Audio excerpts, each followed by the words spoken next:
нашият Господ, защото велики са делата, които Той върши. Тази вечер, драги брати и сестри, ние трябва да знаем, че в живота на църквата на Господ Исус Христос е една особена седмица. Седмицата, която предшества смъртта на нашия Небесен Отец. И понеже Бог ни обича, Той е с нас всякога. И тази вечер Той призовава всеки един, който е повярвал в Бога, приели Господа, променил е неговия живот, да го следва по неговите стъпки. Тази вечер с Божията помощ ние ще проследим всяка една стъпка на Господа, влизайки от дома на Лазар до кръста, и за да може да посрещне в неделния ден да кажем Христос възкресе. Божието Слово пред нас представя, драги брати и сестри, че в съботния ден Бог отиде в дома на Лазар и извърши едно велико славно дело. Онова, което никога не беше се случило в живота на Израел.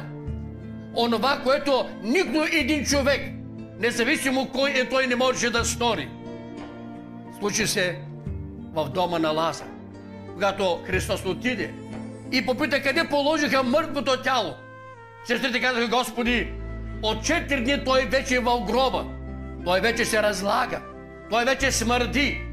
Но ние знаем, че за Господа няма невъзможни неща. В съботния ден Той се появи като онзи, който държи в ръката си живота и смъртта.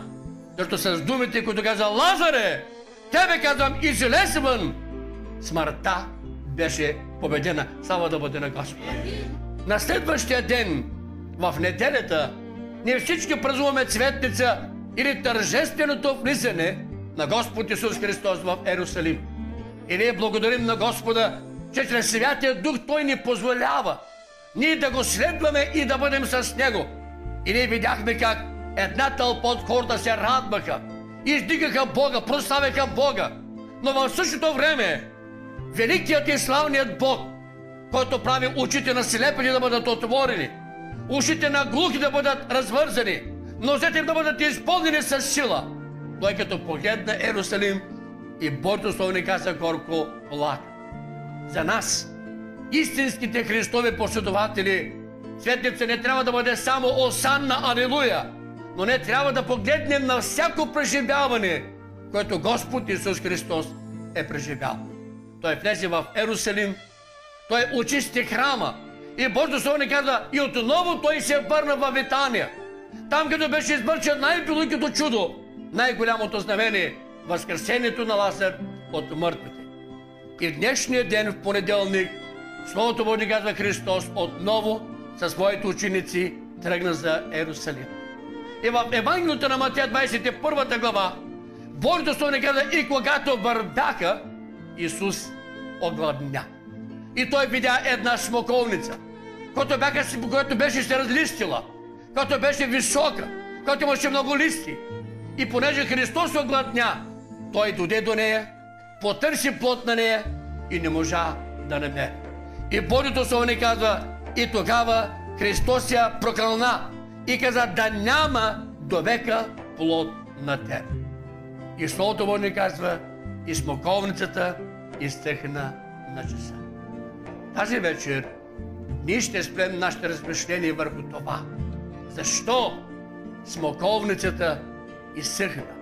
И какво иска Бог да каже на нас? Какво искаше Бог да каже на своите ученици? На тези, които вървяха с Него, тези, които го следваха, тези, които всеки ден слушаха Неговото Слово и опитваха от Неговата мощ. Благословен да бъде Господ. Но преди да чуем Божието Слово, нека да чуем това, което младите при нашата църква са приготвили. И нека заедно с тях да хвалим Господа, да славим Исуса Христа, да го издигнем и да го възвеличим като цар на царете, като Господ на господарите. Нека отдадем цялата слава на Исуса и само на Исуса, защото Той е достойният да приеме почит, хваление и славословие. Защото само Той каза: аз дойдох, за да имате живот и този живот да го имате в изобилие. Благословен да бъде Господ. На Господа! Колко прекрасно И колко благословенно е за човека той да се намира в дома на Господа. Защото само в Божия дом той може да чуе онези благословенни слова, които могат да дадат импулс в неговия живот, които могат да му дадат дразумение в неговия живот, като погледне отляво и отдясно и хиляди и десетки хиляди, ако паднат, тогава той с увереност ще каже: аз ще вървя, живее ли, умирам ли, аз ще бъда Господен. Само тогава той ще може да чуе онези благословенни слова, които Бог изпрати чрез пророка до своя народ. През дълбоки води ще минеш и няма да се потопиш. През огън ще минеш и няма да се изгориш. Защото аз, твоя Бог, ще бъда с тебе. Алилуя! А той е верен на своето обещание. Защото той каза, че там, където са събрани двама или трима, в Негото име той е посред тях. Тази вечер той е тук между нас. Ние може да не можем да го видим. Ние можем да не можем да го пипнем. Обаче ако в нашите сърца има оная голяма вяра, колкото малкото синапово зърно, ще можем да усетим Неговата сила. Ще можем да усетим Неговата благодат. Ще можем да преживеем Неговото помазание и тогава ще можем да кажем: от смърт ще преминем в вечен живот. Благословен да бъде Господ. Но тази вечер нека се върнем отново и да продължим Господа в Неговото пътуване към Иерусалим. Тази вечер, драги брати и сестри, Словото на Бога през всеки един от нас разкрива, че християнинът, Божието чадо, който се нарича с Неговото свято име, той е призван, той е определен, той е натоварен от Бога да пренася в своя духовен живот духовни плодове. И тези плодове трябва да бъдат свидетелство, че ние сме се променили. Те трябва да бъдат свидетелство, че нашия живот е променен. Нашият живот е докоснат от Бога. И че тая промяна, която е направена в нас, не е направена от човек, не е направена с наше старание, но тя е направена от Бога. Благословен да бъде Господ. Добрите плодове са свидетелство за духовният растеж на Божието чадо. Плодовете, които той трябва да пренася, е свидетелството, че нашият ум е променен, че нашата уста е променена, нашият език е променен, нашето сърце е променено и че нашият живот така е променен, че ако дойде Господ да не вземе, ние ще бъдем в Неговата слава, в Неговото царство. Нека Господ да ни благослови. Ние трябва да знаем, драги брати и сестри, че Божието Слово се обръща към всеки един от нас. Независимо дали ние ще проповядваме, независимо дали ние ще пеем, независимо дали ние ще слушаме, Бог ни казва на всеки един от нас, от най-малкия до най-големия, в своето Слово, в Евангелието на Матея 3 глава 8 стих: пренасяйте плодове достойни.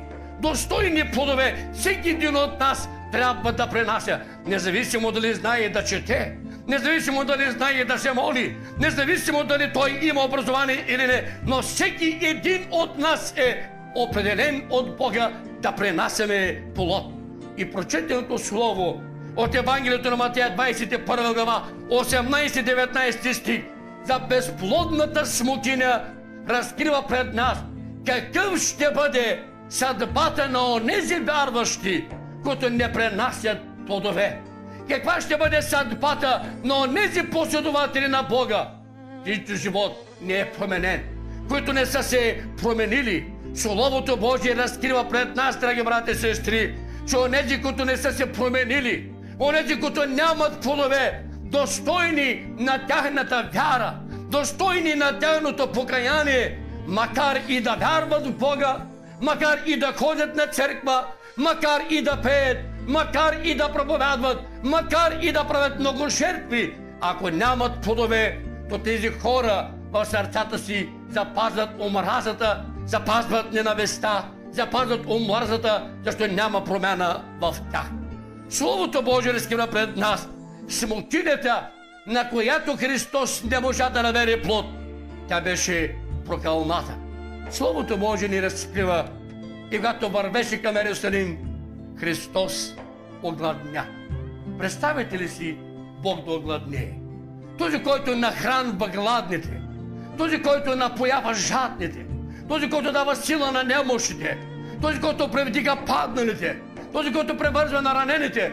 Словото Божие казва, че Бог огладня. Може ли Бог да огладне? Какви мислите? Може ли Бог да огладне? Може. Но тук Божието Слово ни разкрива този глад, за който ни говори, прообразно той разкрива неговият духовен глад. Бог е гладен да получи плодове от своите деца. Бог е жаден да получи плодове, променени плодове, духовни плодове, които показват, че неговите деца растат, че неговите деца са променени и че неговите деца са достойни да влязат в Божието царство. И тая смокиня, в нея нямаше естествен плод. Като той я видя, че тя е безполезна, тя е вече непотребна и затова каза да няма плод на тебе довека.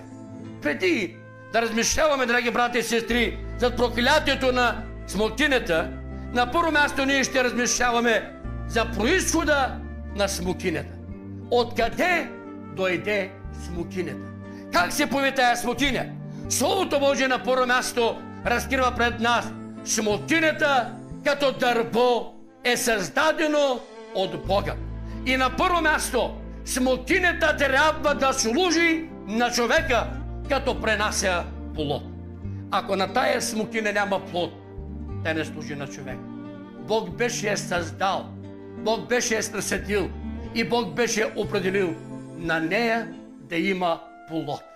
И този плод да послужи на минаващия, този плод да послужи на гладни, този плод да послужи на нуждаещия се. И Христос видя, че на тая смокина няма плод и тя стана безплодна, тя стана безполезна, тя не раждаше това, за което Бог беше определил. На нея нямаше плод, който да даде човека, нямаше плод, който да послужи на човека. И Словото Божие ни казва, че всяко дърво, което не дава плод, той не заслужава да живее, но той заслужава смърт. И Словото Божие в Евангелието на Матея, 3 глава, 10 стих ни казва: ето, брадвата лежи до дървото, която не дава плод, което не пренася плод и се отсича. Бог беше определил тая смокиня да дава плод. И ако тя даваше плод, тя щеше да живее. Ако не дава плод, тя не заслужава нищо друго, освен да бъде унищожена. Още в Евангелието на Йоанна, 15 глава, 2 стих ни казваме: всяка пръчка, която не дава плод, какво се прави? Тя се отсича. Всяка пръчка, която не дава плод. Смокинята, драги брати и сестри, Христос искаше да каже на своите ученици. Тази вечер Той иска да каже и на нас, като Негова църква, като Негова невяста, че тая е прообраз на човека. Смокинята показва човешкият живот. Смокинята показва, че ние трябва да пренасяме плодове. Определени сме от Бога да пренасяме плодове. Определени сме от Бога да раждаме плодове. Определени сме от Бога и тези плодове, които раждаме, тези плодове, които даваме, те трябва да бъдат добри плодове. Евангелист Марка в 4 глава 7 стих ни казва: семето, което е посято между тръните, не дава плод. Още в Матея 25 глава той ни казва за оня човек, на който Бог беше дал един талант, който беше го заробил и той не даде никакъв плод. Какво каза неговият господар? Каза ли му: браво на тебе, бе! Ти си най-хитрия, ти си най-умния, ти си най-разумния. Изобщо ти не си се трудил.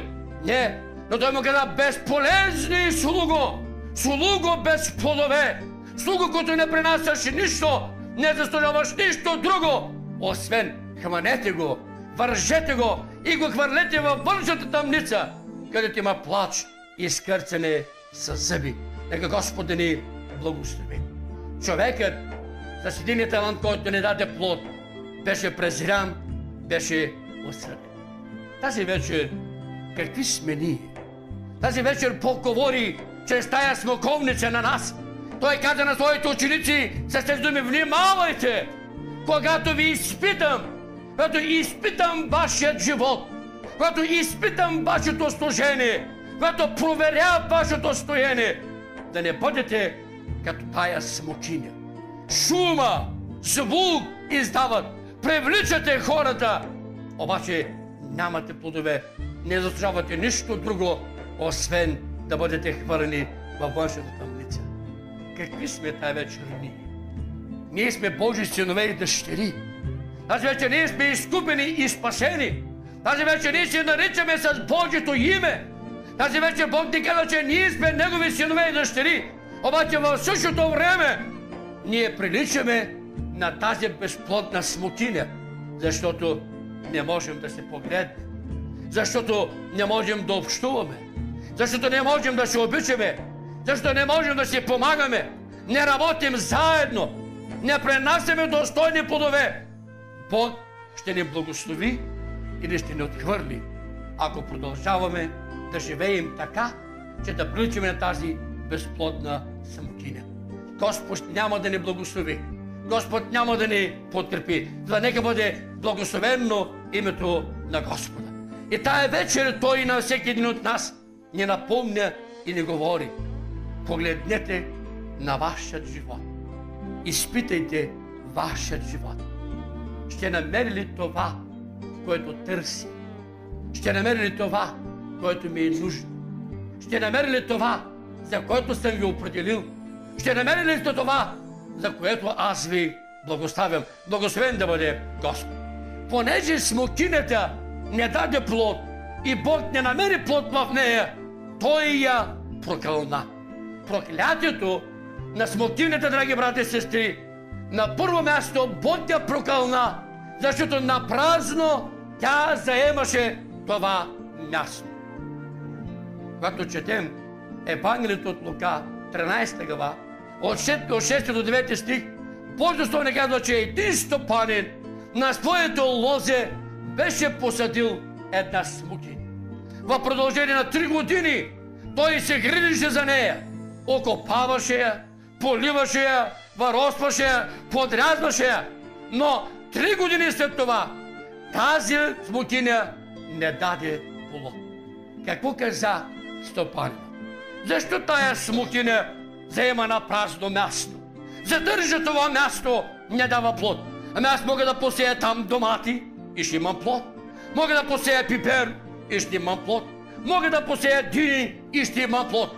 И тогава той реши, стопанинът реши, за това, че смокинята посадена там, за да дава плод, а тя не даде плод и напразно вземаше мястото, той я отсече.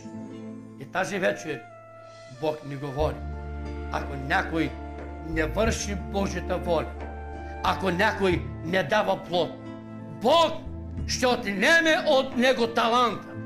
Бог ще отнеме от него дарбата. Бог ще отнеме от него това, което е възложил на него, за да дава плод. И ще го даде на другия, който пренася плодове на Господа. Бог да ни благослови. Може да си най-добрият проповедник. Може да си перфектният проповедник.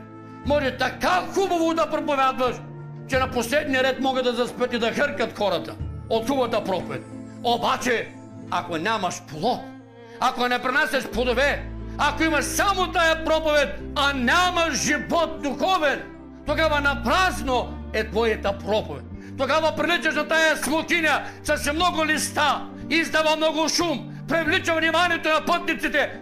Обаче като потърсят, нямат на нея плод и казват: по-добре да не беше никнала тук, като няма плод в теб.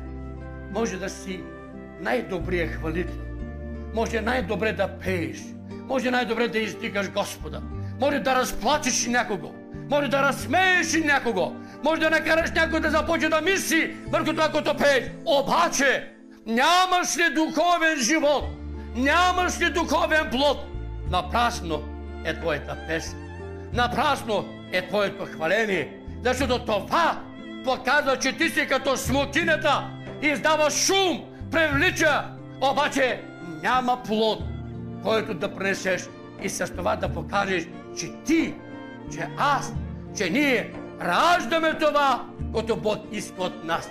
Пренасяме това, за което Бог ни е спасил, Бог ни е призвал. Нека бъде благословен нашият небесен Отец. В една църква имала една много ревностна жена, която не пропущала нито едно богослужение.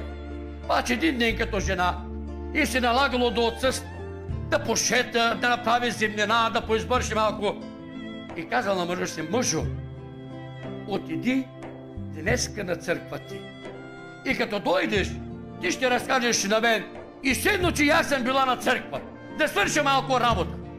И мъжът отишъл на църква и след известно време църквата свършила и той се върна. И жената го питала: мъжо, ходи ли на църква? Вика, как жена? Нали ви каза да отида на църква? Отида на църква. Имаше много хора. Много народ имаше. И само вика, един стол беше празен, жена. И този стол беше, вика, на първия ред, първия стол беше свободен. И вика, още като ме видя, вика, разпрутила. И вика: заповядай, заповядай. И аз, вика, седнах на първия стол. Бях близо до амвона, близо до пастира. Той, вика, гледаше мене, аз, вика, гледах него. Той гледаше мене, аз гледах него. И вика: ми става на Господа, мъжо. Ами, какво имаше в църквата? Друго, освен че имаше един празен стол. Какво друго имаше? Вика: ми жена, какво ти каже? Ами, вика, имаше в църквата халилуя! Вика: ми слава на Господа. Друго? Ами, вика, имаше в църквата слава на Господа. Друго? Ами, имаше, вика, в църквата амин, амин. Вика: ми, друго? Ами, друго, вика, какво жена? Ами, какво говори пастир? Каква проповед проповяда? Мъж казал: жена, той, вика, не можа да разбера. Той, вика, не можа да разбера. Да, ето една смокиня. Този човек прилича на тая смокиня, когато Христос срещна по пътя към Иерусалим. Имаше много неща, обаче нямаше плод. Нямаше промяна. Нямаше живот. И затова, драги брати и сестри, Бог ще отнеме таланта. Бог ще отнеме дарбата. Бог ще отнеме своята заложба от този, който няма този духовен плод в своя живот, защото да прослави Бога. За да нека Господ да ни помогне и да ни благослови. Зададели сме си този въпрос: какво търси и да намери Господ в нас?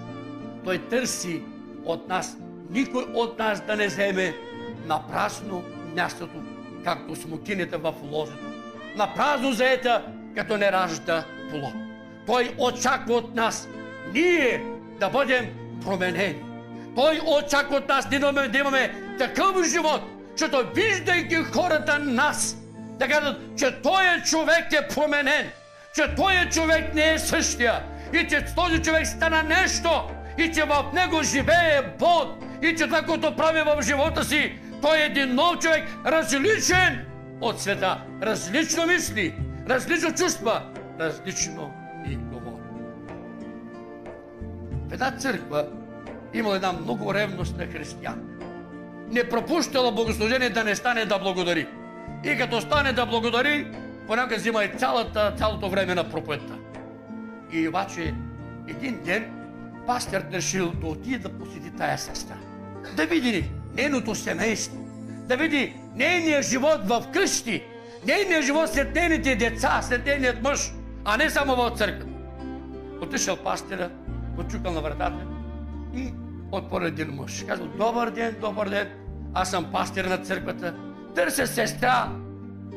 Кое име да кажа, да не се разсъди някой? Сестра Пембе, нали няма такива Пембе тук? Търся сестра Пембе. Той казал: що? Ами аз съм пастор. Точно ти ми трябва, бе, пасторе. Елайла, заповядай. Да каже, вика, сестра ти Пембе, каква вярваш те. И пастор очаквал да чуи хубави думи от мъже.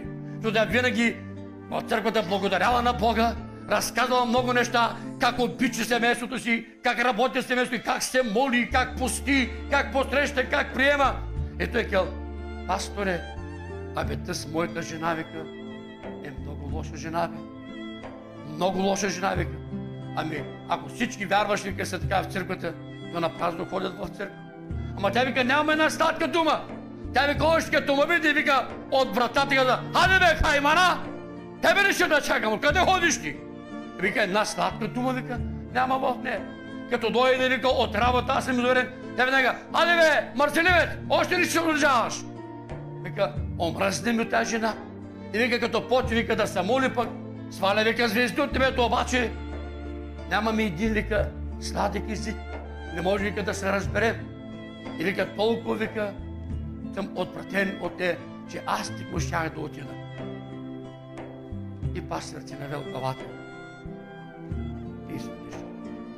На другия ден почела службата и сестрата пак се наказала. Слава на Господа, брати и сестри! Господ е добър, милостив е! О, благодаря, че Той ме промени! Че аз съм нова жена, ново съзнание! И като свърши службата, пастърът казал, сестро, искам да поговоря малко. И пък казал, ти нямаш никакви плодове на промяна в твоето. Може ти не е разбрал, че ти си вярващ. Може ти не е разбрал, че ти си духовен. Може ти не е разбрал, че Господ живее в сърцето. Може ти не е разбрал, че ти си смирена жена, кротка жена. Аз бях във вас и той само се оплака. И жената се отишла с наведена глава. Идвала на църква, обаче вече не ставала да благодари. Сядала само, молила се, родила сълзи. Един ден, през време на службата, докато пастор проповядвал, връхтял нейният мъж като луд. Влязал вътре, застанал пред тампона и хванал пастора, казал, пасторю, какво направи с жена ми, бе? Пастора се оплаши. Казвай, какво си направил с жена ми? Пастор казал, кой знае какво направи тая сестра пак? Кой знае какво лошо нещо направил? Сега този човек така унижава цялата църква. Казвай, вика, пасторю, казвай бързо, какво си направил с жена? Не мога, вика, да я позная моята жена. Човек, чакай, бе, успокой се. Какво стана с твоята жена? Ами ка, пасторе, аз вика, не знам, тя моята жена ли не е моята жена? Защо, бе? Ами вика, като се връщам от работа, чакам, вика, на портата ма чакам. И като ме види отдалеч, казва, о, Божо, добре дошъл, как ти мина ден днеска? Заповядай, взима, вика, чантата от мене, отваря, вика, вратата на мен, казва, заповядай, Божо, влез. Още докато седна, носи, вика, легена с водата, ми, вика, краката, кърпа ме носи. Нещо стана с моята жена, пасторе. Не знам каза какво. Като седна, вика, да ям. Викаме, седни, мъжо. Не, вика, мъжо. Ти си, вика, главата на семейството. Ти ще идеш, аз, вика, ще ти пея. Ти ще идеш, и аз, вика, ще те гледам само, ще те храня. Вика, пасторю, не знам какво си направил с жена ми, обаче тя не е същата. Вика, вечер, като лягаме, слага, вика, ръката, каза, мъжо, легни, вика, тук спи, защото тук, вика, ще сме заедно. Ама ако не се покаеш, на небето ще бъдем разделени. Пастирю, искам, вика, и мене да направиш като моята жена. И мене, вика, да ме промениш. Да бъде като нея, да живее като нея. О, слава на Господа! Ето това е смокиня с плодове. Смокиня, дърво, душа, определена от Бога, да ражда, да дава духовни плодове. Бог да ни благослови.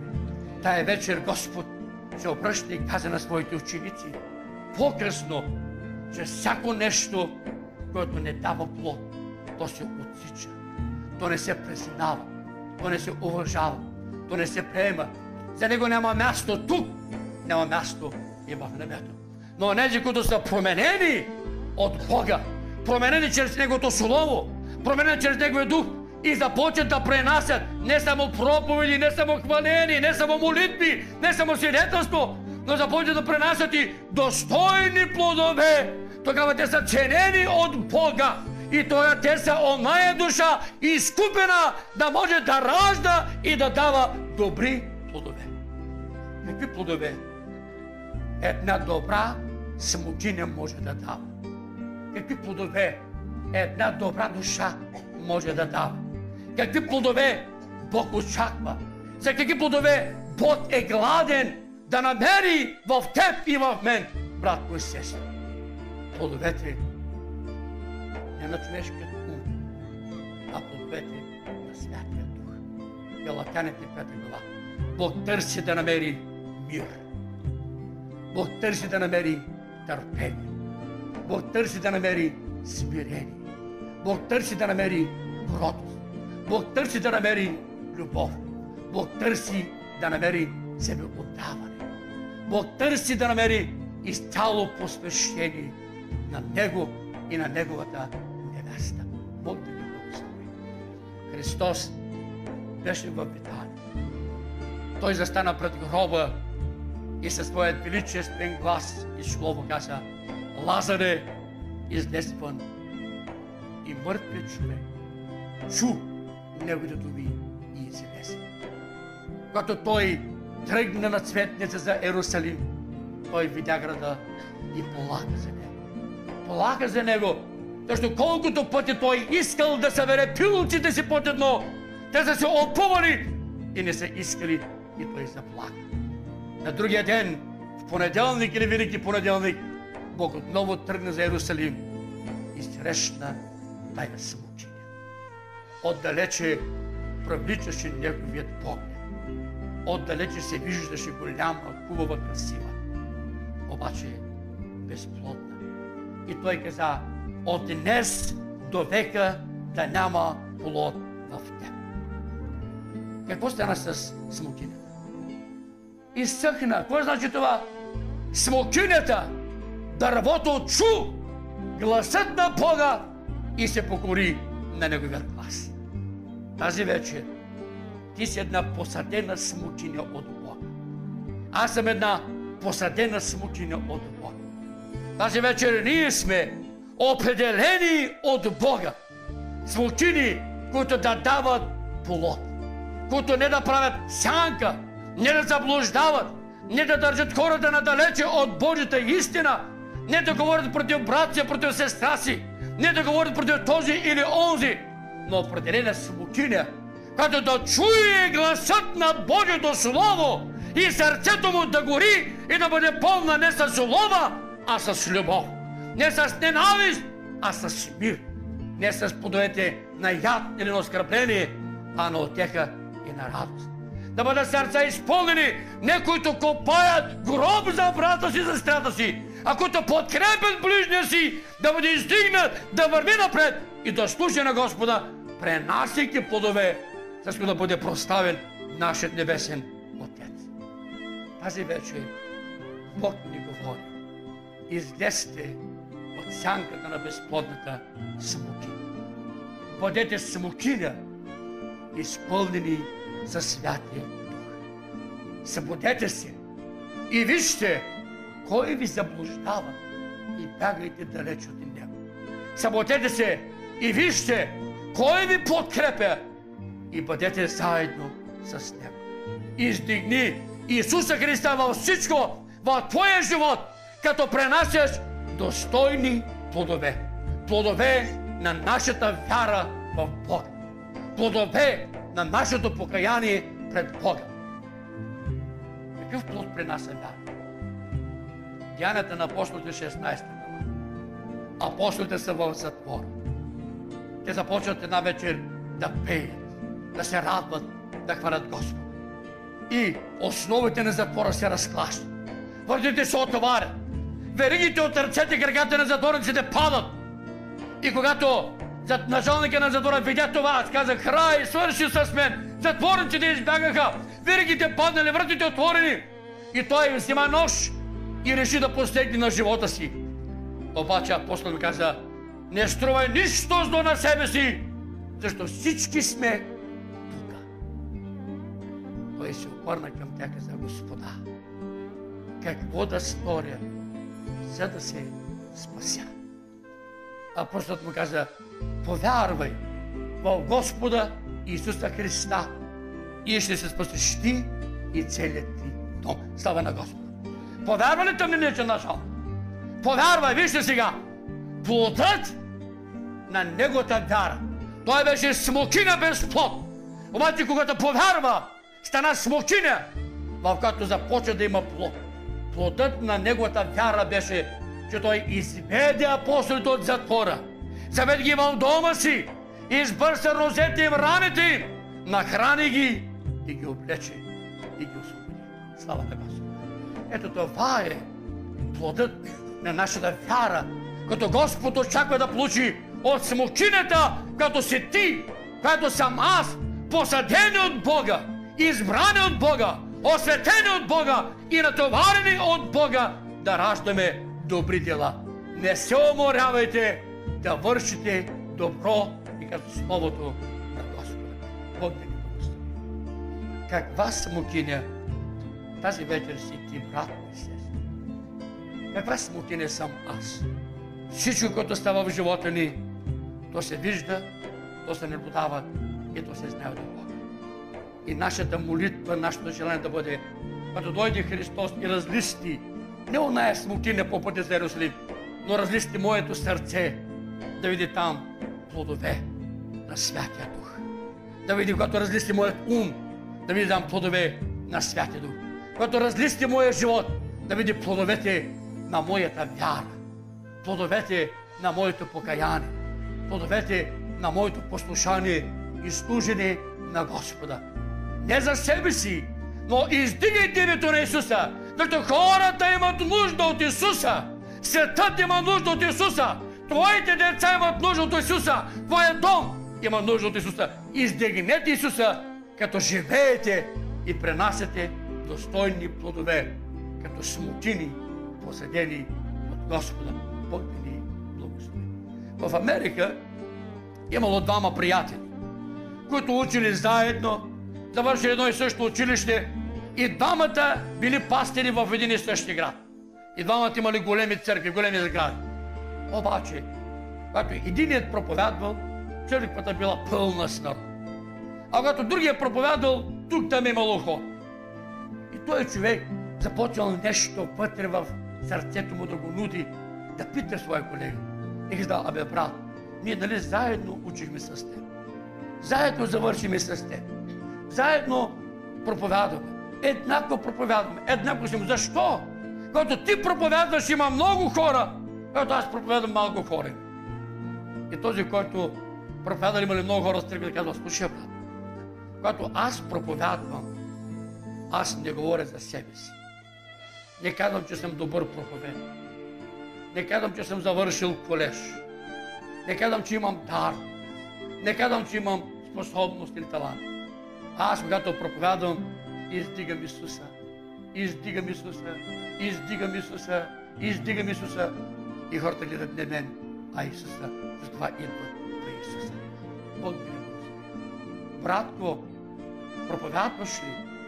Проповядай така, че в твоята проповед да се види Исус. Пееш ли? Пей така, в твоята песен да се види Исус. Молиш ли се? Моли се така, в твоята молитва да се види Исус. Каквото да правите, словом или делом, правете го за Божия слава и Господ ще ви благослови. Амин. Отче, тая вечер ти благодарим за твоите милост и благост.